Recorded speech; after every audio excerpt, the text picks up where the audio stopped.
Сегодня корейский сериал «Мисен. Неудавшаяся жизнь», 2014 год, автор сценария Чон Юн Джон, Юн Тэ-хо, режиссер Ким Ван Сок, в ролях Им Ши Ван, Ли Сон Мин. Жанр драма, 20 серий, сюжет. Молодой человек, 26 лет, живущий с мамой, устраивается стажером в отдел продаж торговой компании.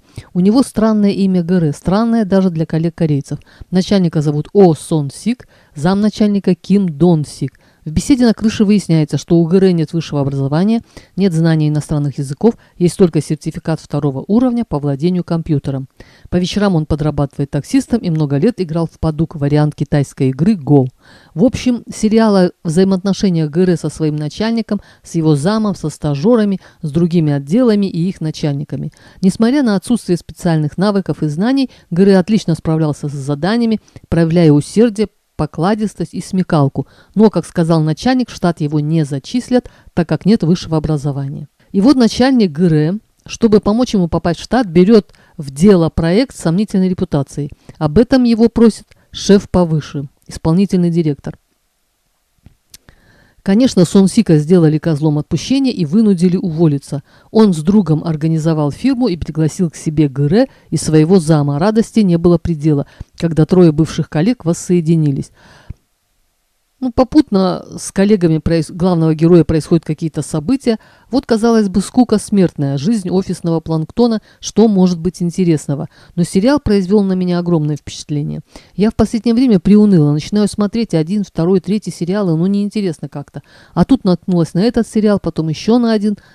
Сейчас мне надо как-то постараться убедить вас, что сериал действительно грандиозный. Не уверена, что у меня получится, но попытаюсь хотя бы. Я уже где-то упоминала, что долгие годы была офисным работником. Так вот, первое, что меня ошеломило, это узнаваемость. Например, отношение к вновь прибывшим, своеобразная дедовщина. Принеси, подай, сделай копии, приготовь чай и так далее. Конечно, огромное желание пройти испытательный срок и стать постоянным сотрудником. Найти подход к начальнику, а вернее к начальникам, так как их много, на каждой ступеньке по одному. Уметь выпивать, веселить, рассказывать анекдоты. Если не обладаешь этим набором качеств, будешь рядовым до пенсии.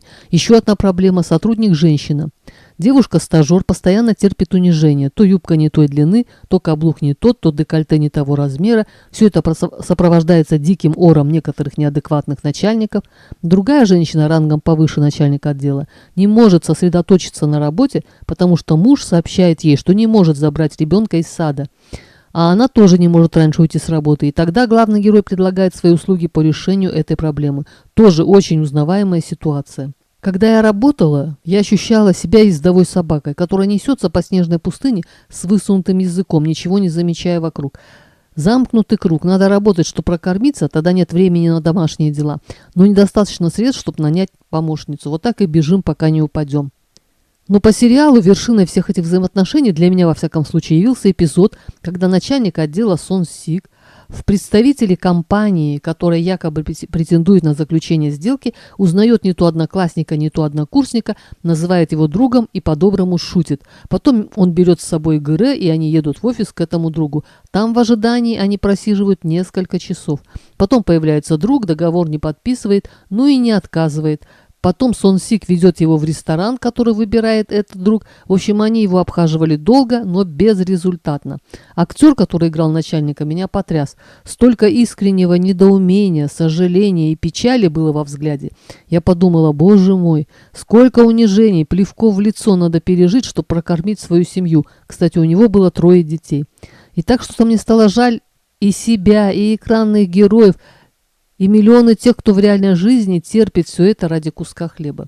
Я могла бы говорить часами, приводя примеры из сериала, но время не резиновое. И еще один момент. Я часто прокручиваю на финал, чтобы узнать быстрее, чем же все-таки эта история закончится. И тут я вижу, как главный герой гоняется за мошенником, который их кинул в другой азиатской стране, и, признаться, я расстроилась. Но потом вернулась назад, и оказалось, что в финале хэппи-энд. Когда они втроем, начальник, его зам и стажер, заливаясь счастливым смехом, закружили в танце, обнимая друг друга, я, признаться, радовалась от души и хотелось верить, что доброта, справедливость и надежда где-то ждут нас за поворотом. И напоследок, почему сериал так называется «Мисен»? «Мисен» — это термин игры «Go» или корейского падука. Дословно означает «неполная жизнь». обозначает особое построение на доске, при котором невозможно завершить партию. Это крайне редкий случай, при котором партия заканчивается без выявления победителя. И совсем напоследок, есть специальные выпуски, где рассказывается про создание сериала, и режиссер в финале просит прощения у актеров и сотрудников за то, что, создавая сериал про то, как не должно быть, он, как руководитель, нарушал их права. Они много работали, мало отдыхали, работали ночью. Действительно, победителей нет. На этом все. Всем пока.